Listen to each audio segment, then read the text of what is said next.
Well, hello there, and welcome to another edition of Warbird Wednesday. My name is Fred Bell. I am the Vice Chairman of the Palm Springs Air Museum, and today we're going to take one more step down Top Gun Lane, Greg. We're going down Top Gun Lane today, and that we're going to cover the SR-72, which is kind of, sort of what they did in the movie. And also, they called it the Darkstar. Now, for those of you who want to get after me in the comment section, again, the Darkstar in reality was a UAV drone that never went anywhere with Lockheed, but for the movie, they called it the Darkstar. So that's kind of where we're going with it today, but I am aware that the real Darkstar with Lockheed is a UAV, Greg. We got it. You can throw up a picture of it. So, Greg has outfitted me today. Now, Greg told me he thought this was a jockey. My thinking when I saw this hat was, and for those of you that are about my age, and maybe if you lived in Los Angeles or you lived places, they used to have the horror movies of the week, and they would have those poorly dubbed Godzilla movies. I really think this is the kid, you know, I need to get away from Godzilla. Godzilla's gonna come after me. His hat, if you remember the kid in the movie, and he always had on this like little square like backpack, and it was like a movie on a Sunday afternoon. It's too bad because those things were so campy. They were, you know, they're gone now, Greg. But I feel I'm channeling Godzilla. He's coming. All right, I'm going to take this off, and Greg is like, what is he doing? Greg has been off for a week. So I haven't been able to torment Greg for a week because of all that nasty soda pop he gives me, but we're going to dive in today. Now, the SR-72, Greg can throw up a plan view. We are going to use an SR-71 because we simply don't have an SR-72.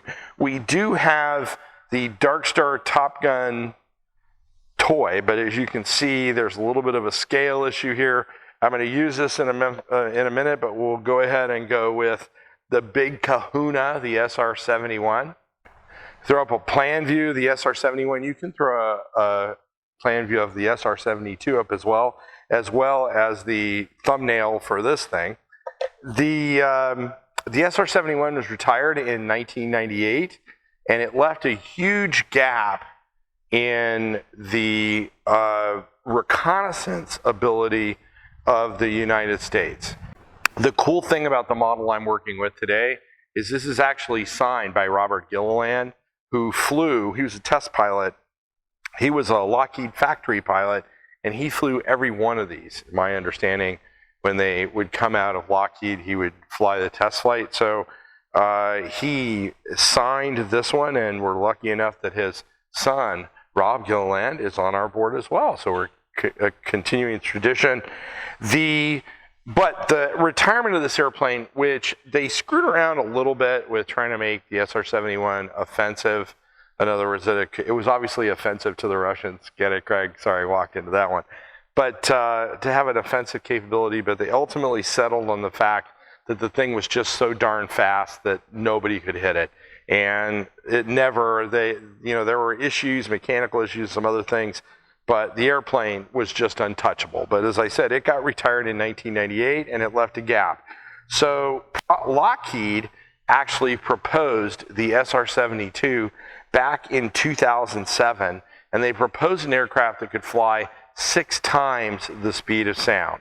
Now, you remember when we're about 4,000 miles an hour. When Mach 6, 4,000 miles an hour. Now, when we talked about last week with the HyperX, it was a pure scramjet, rocket-boosted lifting body. And it was only 3 meters long. Tom Cruise could not get in it and fly it. No one could get in and fly it. Maybe that little boy with the hat could get in it and fly it. But there wasn't anything that got up to that speed that I know of that's been proposed that has been piloted. But the SR-72 was unique in that I think, and you have to really compliment Top Gun in that most of the stuff in the movie tracks because Tom Cruise is a pilot. A lot of the stuff tracks along with these various aircraft, the F-18s, and how they're used, and a lot of the references. I think in the film we really are looking at the the SR-72, although it was never designed to fly that fast. It was designed to go from a standing still, in other words, take off, up to that speed with one engine. And that engine was designed by Aerojet Rocketdyne, and the idea was that it managed the shock wave as the aircraft got faster and faster. The SR-71 jet engines did it as well, and Greg can maybe show how they managed the shock cone and as it was going in the engine. And so the idea behind the SR-72 is one engine, take off, fly up, exactly like Tom did in the movie, engage the super spiffy hyperdrive, right, and go super spiffy really fast, and then burn up the airplane, basically, for a dramatic effect. But that engine was designed to actually do that, which is kind of cool. So as of 2015, the SR-72 was also envisioned as a strike aircraft. Now, how they were going to make that work, even with hypersonic weapons, the problem with these super fast airplanes is, unlike the 5th generation fighters like the Su-57 or the F-22 that you see, and they do all these kind of interesting thrust vectoring things, you don't pull that off with this airplane because it's just going so darn fast. And it takes the entire continent of the United States to be able to turn the airplane around. It's going so fast. So how the airplane was going to work as a strike aircraft, there was never anything really proposed, but they did talk about it. With hypersonic weapons, I think maybe there's a chance that if this airplane ever sees the light of day, that they could actually use them as a strike airplane. It would be kind of interesting if you think about it. So if you were involved, like Robert Gilliland or folks that were in these really, what I would say, groundbreaking jets, and got to remember, we've talked about the F-117. These were black programs to begin with. These were super top secret programs. So the SR-72 could be flying right now, and I'm going to talk about how that actually could be possible in a minute. But if you're involved in these programs, or you're involved in the SR-72, or you did the technical work, I'll tell you, the technical work on Top Gun, even in that area, is spot on. It's really good. The reference stuff is excellent. But if you're up in that black program and you're flying the pants off these airplanes right now, I will never know to be able to know that I salute you, but I salute you. That's like a super secret salute, Greg. Is that what it is? Now we're gonna do something today. This one fizzed. I'm gonna talk about it. If I can, oh, there we go. If I can get it off. That was, you see that? That was just pure joy. This is Dublin, Texas. Sweet peach. Sweet peach. Craft soda from Dublin, Texas. We've heard of Dublin before. They do produce stuff. Let's see. Looks like about 115 calories. Not bad. Always made with pure cane sugar. There's like a pure cane sugar cartel that does nothing but do this. It did fizz, so we'll see. Sweet peach. Greg, this is for you. Sweet peach. You can't see it off camera. I got a wink out of him that time. That's not bad. For, what is that, like fourth one that you tried to murder me with?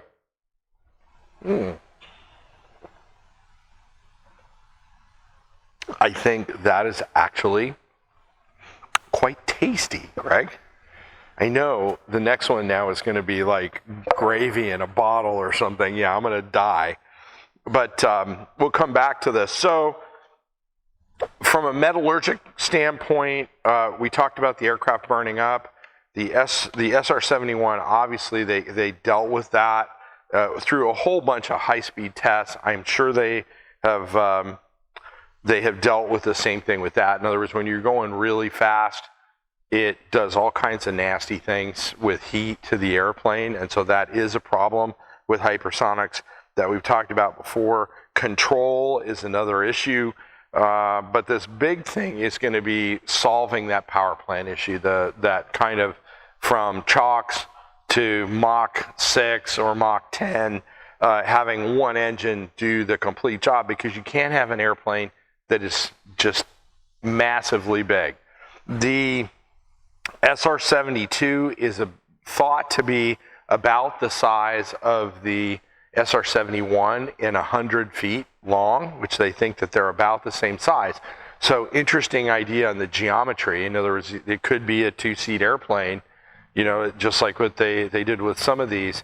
So there could be a second seat in the airplane.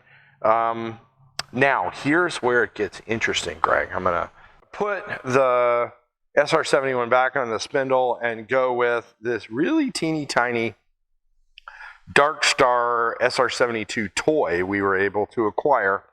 But the interesting thing about this, and this ties to the film, the prototype, there was essentially a technology demonstrator, similar to what they did with the F-117 with Have Blue. Now, here's where it gets interesting, Greg. The SR-72, let's say, proof of concept aircraft was supposed to be about the size of a Raptor.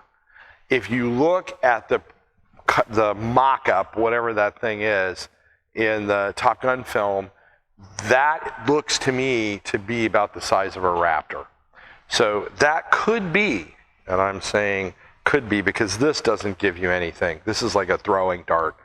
But it very well could be that that is a mock-up of the piloted version of the SR-72. And I use the term Darkstar. Darkstar is a UAV. I know that, but in the film it is called the Darkstar. But they very well could be the technology demonstrator, and we just are getting to see it, which is not unusual in concept aircraft. So it was about the size of a F-22 Raptor.